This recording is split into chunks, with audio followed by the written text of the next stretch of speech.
Boa tarde, senhoras e senhores. Começando agora o Defenda PM, programa da Associação dos Oficiais Militares do Estado de São Paulo em defesa da Polícia Militar. Mais uma vez aqui comigo o Coronel Figueiredo, que é o assessor da Defenda. E hoje o convidado para a entrevista é o comandante do policiamento da capital, Francisco Alves Cangerana Neto. Bem-vindos.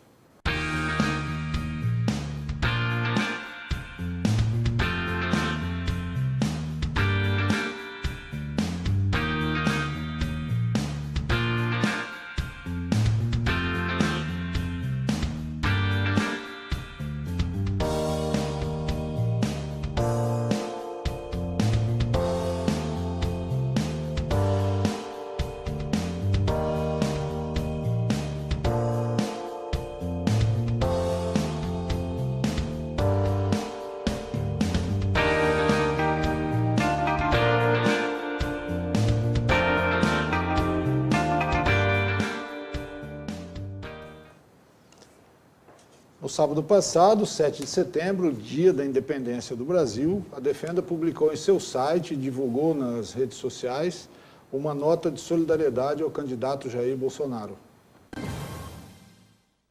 Na nota, assinada pelo presidente Coronel Elias Miller da Silva, a Defenda se solidariza com o candidato em face do atentado sofrido contra a sua vida e contra a democracia brasileira, às vésperas das comemorações da independência do Brasil, em Juiz de Fora, Minas Gerais, por um ativista político de esquerda. A nota destaca que o lamentável episódio expõe a transição da dialética para a vida real de uma esquerda decadente, violenta e espúria dos preceitos democráticos, não aceita a crescente e dominante vontade do povo brasileiro de não mais aceitar o engodo socialista, comunista ou qualquer outro disfarce gramscista. A Defenda finaliza a nota elevando orações a Deus para a pronta recuperação do presidenciável Jair Messias Bolsonaro. Veja agora um vídeo que a Defenda está viralizando aí nas suas redes sociais, chamando a atenção para a importância das eleições deste ano.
Estamos recebendo hoje, para a entrevista da semana, o Coronel Francisco Alves Cangerana Neto.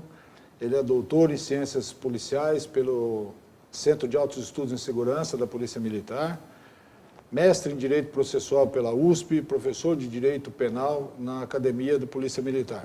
O Coronel Cangerana comanda o policiamento da capital desde março desse ano e, em junho, agora lançou o livro Meios de Obtenção de Prova no Processo Penal. Vamos conversar com ele um pouquinho sobre o trabalho lá no Comando de Policiamento da Capital e também do livro. Coronel, muito obrigado por ter aceitado o nosso convite. Boa tarde, seja bem-vindo. Boa tarde a todos, telespectadores. É um prazer e satisfação estar aqui. Coronel Figueiredo, boa tarde de novo aqui. Boa tarde, Silvio. Boa tarde, Coronel Cangerana. Eu não posso começar essa entrevista, esse programa de hoje, sem dizer da alegria que eu sinto em revê-lo, Coronel Cangerana. Eu tive a honra de, no dia 4 de fevereiro de 1985, romper os portões da nossa inesquecível Academia de Polícia Militar de Barro Branco, junto com o Coronel Cangerana, e agora poder acompanhar toda a trajetória do Cangerana, que é de uma família muito tradicional, uma família que contribuiu decisivamente na história da Polícia Militar, e o Cangerana, o Joãozinho, o Francisco, cumprindo também a jornada da sua família, né, fazendo jus agora, nesse momento da história, um dos comandos mais importantes da Polícia Militar, que é o comando do policiamento da capital. Eu gostaria de começar a entrevista, Coronel Cangerana, pedindo a você que falasse um pouco sobre a sua carreira, né, como é que foi a tua trajetória desde a Academia do Barro Branco, para que os telespectadores, os internautas, especialmente aqueles que não o conhecem na Polícia Militar, tivessem uma noção da pessoa, da grandeza da pessoa que nós estamos recebendo hoje aqui. Perfeito. A gente iniciou a carreira na área central de São Paulo, né? Entramos juntos em 85, na Academia do Barro Branco, fizemos lá 5 anos, eu fiz 5 anos na academia, 2 do curso preparatório e 3 do curso de formação de oficiais, e depois iniciei minha carreira como aspirante na área central de São Paulo, né? Onde depois tive a honra e orgulho de comandar o batalhão que eu iniciei a carreira, que é o 7º Batalhão, que cuida da área central de São Paulo. Depois, em 2015, eu assumi o comando do 7º Batalhão. Né? Trabalhei também na Zona Norte, no 18º e no 5º Batalhão, e na Zona Oeste, no 16º Batalhão, todos na capital de São Paulo. Né? Tenho também, servi também, né, em unidades de apoio da Polícia Militar, notadamente no Centro de Telecomunicações e no Centro de Processamento de Dados, na parte de tecnologia. Então, a gente tem uma carreira essencialmente voltada para o operacional, né, e um pedacinho dela na área de tecnologia da Polícia Militar. Cangerana, você é o atual comandante do policiamento da capital, né? Muita gente não tem a noção exata do que é, né, da importância de um comando como este, né? Queria que você falasse um pouco sobre, principalmente as disparidades. Você teve a oportunidade de trabalhar na zona centro de São Paulo, né? A disparidade, nós temos em São Paulo, no comando do policiamento da capital, áreas muito densas em termos de população, e área onde temos tribos indígenas, né, lá no fundão da Zona Sul. Né? Fala um pouco do que é comandar a capital do estado, os desafios, né, o dia a dia de um comandante do policiamento da capital. Perfeito. A capital São Paulo são 12.500 km², né, onde estão 12 milhões de habitantes. Se você pegar o entorno, que é a Grande São Paulo, no entorno, incluindo aqui Osasco, a gente tem nessa região da Grande São Paulo e capital, 20 milhões de habitantes. Todo o resto do estado, toda a área restante do estado de São Paulo, eu tenho outros 23 milhões. Então, metade do estado, da população do estado, está nessa região, Grande São Paulo e São Paulo. Né? E São Paulo é a maior cidade da América Latina, a maior cidade do hemisfério sul e a 7ª maior cidade do mundo. Né? São 12 milhões de habitantes, então, em razão desse volume de pessoas, é a 7ª maior cidade do mundo, perde para cidades chinesas, né? Para Xangai, para Pequim, enfim. É o 10º PIB mundial e uma capital que é cosmopolita. Você tem imigrantes de 196 nacionalidades, né? Convivendo lá na capital. uma vocação para comércio, para serviços, mas também tem indústria, tem também área que é rural, área engenheiro Marcilac, que é área de fazendas, tem tribos indígenas, como foi falado aqui. Então, enfim, é muito eclética e é um desafio para poder coordenar todo esse trabalho que a Polícia Militar exerce lá. A Polícia Militar exerce um trabalho na capital com mais de 18 mil homens.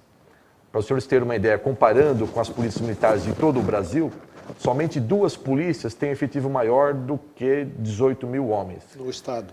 No Brasil inteiro, que é a Polícia da Bahia e a Polícia de Minas Gerais. As demais não ultrapassam o efetivo, do Rio de Janeiro empata, né? Não ultrapassa o efetivo do comando da capital de São Paulo, né? Evidentemente, é o maior comando da Polícia Militar de São Paulo, né, em matéria de efetivo e de viaturas, são 3.600 viaturas, 18 mil homens, né, trabalhando 24 horas para suprir aí as questões de segurança nesse espaço todo.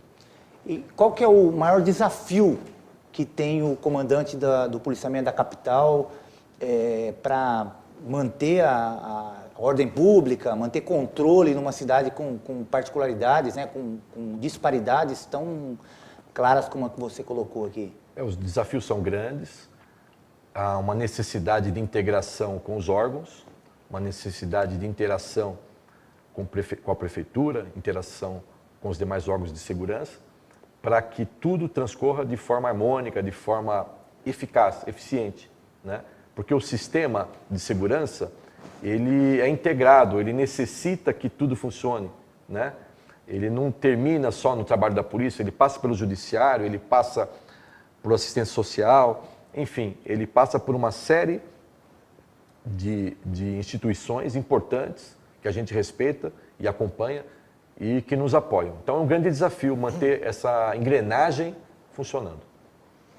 Bom, além do seu trabalho lá na operação da polícia, né, o senhor tem outras atribuições. Hoje o senhor está numa atribuição de relações públicas da PM, porque o senhor tem outro compromisso com TV agora à tarde. Assim, em razão da minha função, a gente é requisitado para passar informações a respeito da nossa atividade, né? Então a gente tem uma agenda a cumprir aí que é meio pesada, é meio complicada. Hoje é ao vivo, depois. O senhor vai para o SBT, não é isso? Sim, será no meu gabinete, mas o SBT estará lá.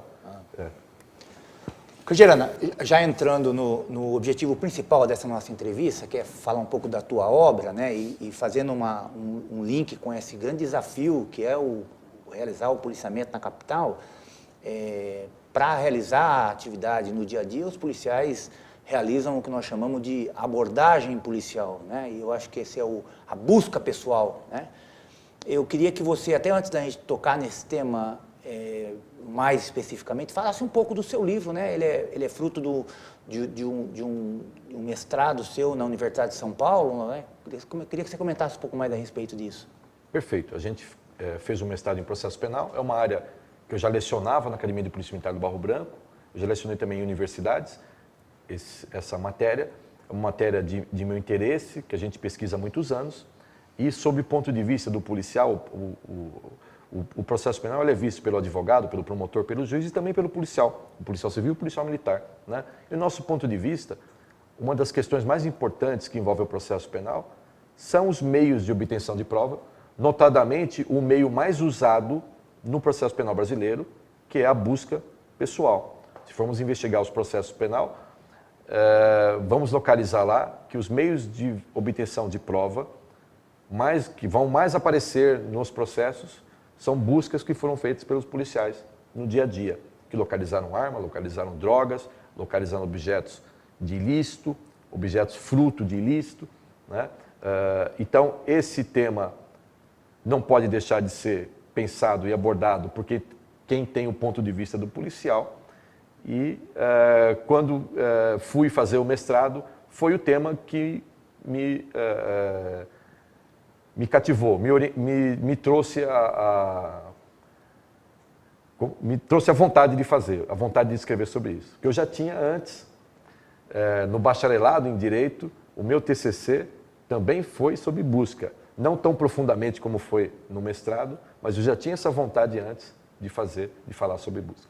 Quanto tempo você dedicou a essa pesquisa e você fez entrevista com policiais ou você observou a doutrina existente? Fala um pouco mais do Perfeito. trabalho. Esse tema, a pesquisa do mestrado foram 4 anos. Como eu falei, eu já pensava nisso antes, como policial, a gente sempre pensa nisso, sempre se preocupa, e como comandante, inclusive, se estamos fazendo o serviço correto. A gente conversou com policiais militares, policiais civis, policiais federais. Eu fui, inclusive, ao aeroporto para conhecer como é que funciona a busca lá no aeroporto. E, além dessa pesquisa de campo, uma pesquisa importante foi na doutrina. Fui buscar, né, quem escreveu sobre o tema, não só no Brasil, né, localizamos aí excelentes obras em Portugal e na Espanha. Então, foi muito importante esse mergulho na doutrina que trata não só dos meios de obtenção de prova, mas também de meios que a polícia se vale para manter a ordem e a segurança, que não necessariamente são para obtenção de prova a priori, mas que podem, num segundo momento, de forma imediata, trazer a lume, trazer ao conhecimento algum objeto que interesse para o processo penal. Esse foi uma inovação da pesquisa, né, que é a busca que não é processual penal, não é fundada na suspeita e que traz para mim objeto que é criminoso. E a partir daquele momento eu tenho lá uma fonte de prova. E discorremos, inclusive, sobre a aceitação dessa fonte de prova no processo penal, que o processo penal ele aceita como prova meios lícitos, meios que não firam a ordem jurídica ou os direitos fundamentais da pessoa. Você chegou a falar, você comentou da busca em Portugal, na Espanha, né? Perfeito. Você estabeleceu comparação com algum outro país onde a busca pessoal ela tem limitações legais um pouco mais restritivas do que a da nossa legislação? Porque existem países em que não basta a fundada suspeita para a realização da busca, é preciso elementos mais contundentes, né? Perfeito. A gente olhou também a França, né, que são da Europa continental, e olhamos também nos Estados Unidos, que lá é muito mais alargada a possibilidade de busca, né, como é que funciona. E eu achei, para minha surpresa, que a legislação portuguesa, a legislação italiana também, eles prevêem meios que não são de investigação de prova, mas que são meios policiais, administrativos, e no Código de Processo Penal. Então, o Código de Processo Penal português e o Código de Processo Penal italiano contém medidas policiais, que vão dizer que não estão tratando de busca de prova, mas sim medidas policiais de segurança, por exemplo, para transportar um preso ou para permitir o ingresso na sala de audiência do fórum, né? E essas medidas são administrativas. Isso me chamou a atenção porque estão no Código de Processo Penal, né? A França tem muitas restrições, mas também tem medidas administrativas. Por exemplo, reter uma pessoa 24 horas, fruto de uma busca, a pessoa fica retida 24 horas. A gente achou essa legislação que trata disso, né? E a Europa como um todo tratava, até o incremento do terrorismo, a questão da intervenção mínima da polícia atuar o mínimo possível sobre a liberdade do indivíduo. Com o advento do terrorismo, o que está se trazendo à baila agora são essas medidas preventivas. Busca, com certeza, né, para se permitir o ingresso. E também se fala, inclusive, de interceptação, de gravação telefônica. Que são coisas preventivas. Não se está pensando no processo penal a priori, nem se está discutindo se vai aceitar ou não aquilo como prova. Está se tentando obter uma informação ou um objeto que impeça, né, um atentado à vida de uma pessoa. Então, essa questão que nos volta aqui para o Brasil para analisar algumas situações, né? Por exemplo, o campo de futebol, que é um exemplo muito didático, né? Mas tem outros exemplos no livro, a busca de ingresso na aeronave, no aeroporto, a busca de ingresso no fórum, enfim, uma busca numa pessoa que vai participar de uma passeata pública. Mas o campo de futebol, ele é emblemático, por quê? Até antes do advento do Estatuto do Torcedor, se fazia busca de ingresso na praça desportiva, não porque se tinha fundada a suspeita que a pessoa portava objeto, mas sim como uma condição para que ele ingressasse, porque lá dentro do campo, com as pessoas juntas, a segurança daquelas pessoas dependia de que nenhum objeto que fosse causar risco àquelas pessoas estivesse lá dentro. Então não poderia entrar, por exemplo, com um rojão ou com uma latinha de cerveja. Por quê? Porque tanto o rojão quanto a latinha arremessado, o rojão disparado ou a latinha arremessada, poderiam causar problema à vida daquelas pessoas. Então, o que tinha em jogo ali?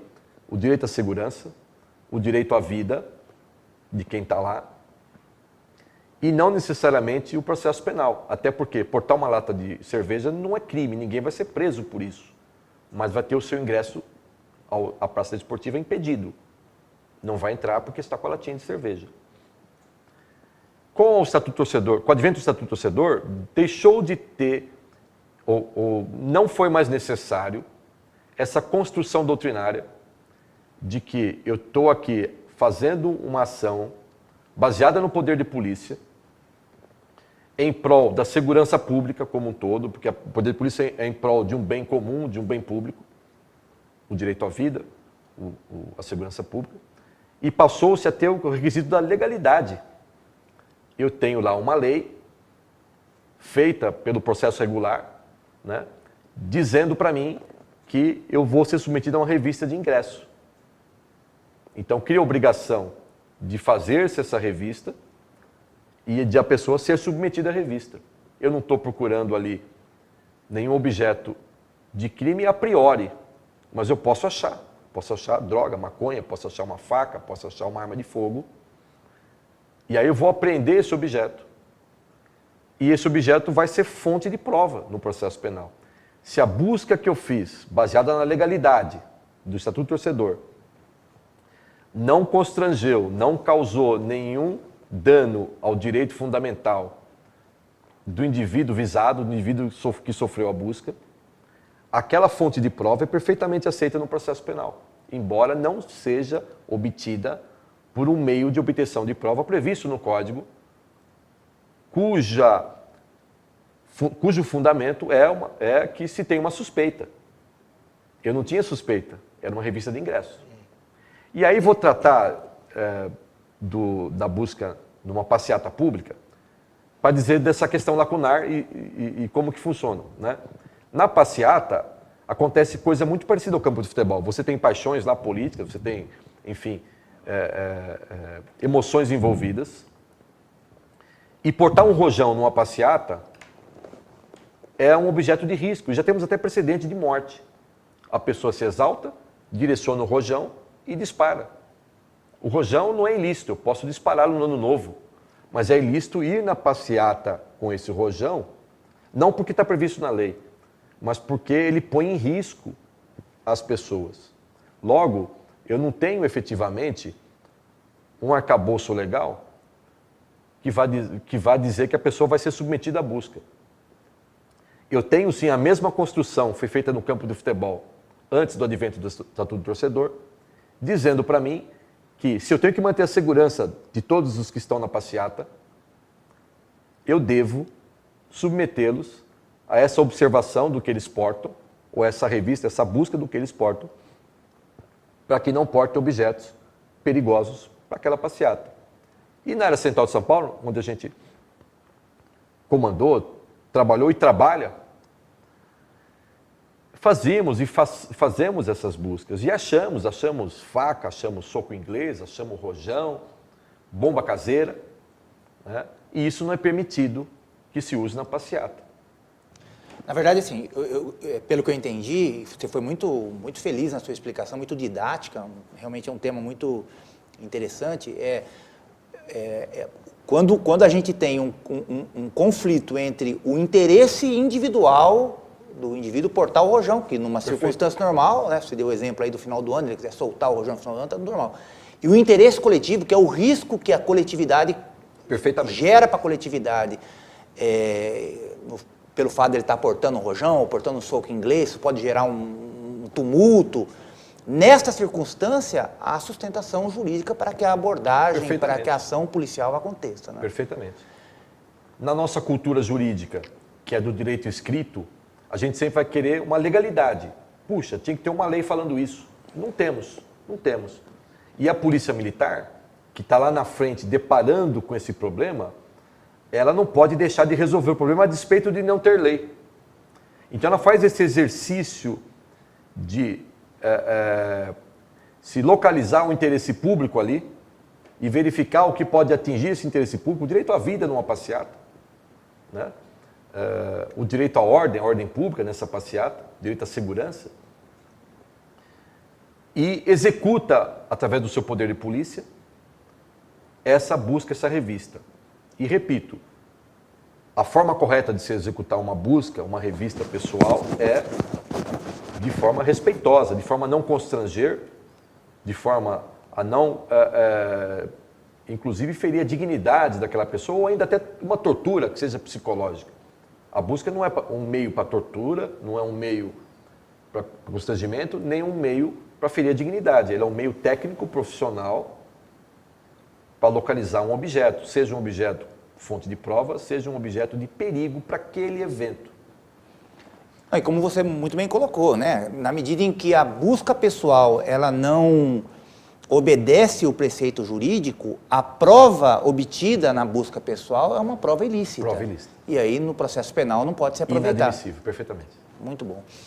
Gerando, talvez você não tenha nos preparando para dados numéricos, né? O objetivo da entrevista não era esse, mas você tem uma ideia de mais ou menos quantas abordagens a Polícia Militar faz por dia, por mês, fez no ano passado? Você tem ideia disso ou não? Olha, a gente tem uma noção, sim, uma noção genérica, né? Eu calculei por comando de área, eu tenho 8 comandos de área, 3.000, 4.000 buscas em um mês. Em um mês. Se eu multiplicar por 8, eu tenho aí 24, 25 mil buscas na capital São Paulo, né? Uma região com 12 milhões de pessoas.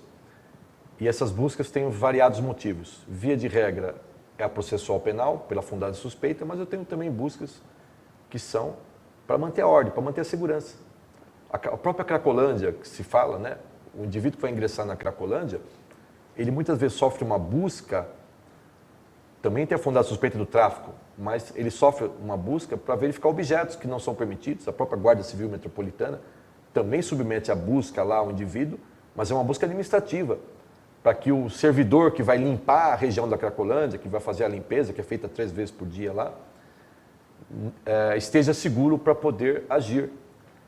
Então, nem toda busca dessas quase 30 mil buscas mensais aí, tem como escopo o processo penal, né?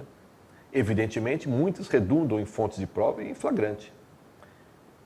E entendo, e é um debate interessante, que não se mensura a eficácia de uma busca o fato dela lograr êxito em localizar uma fonte de prova.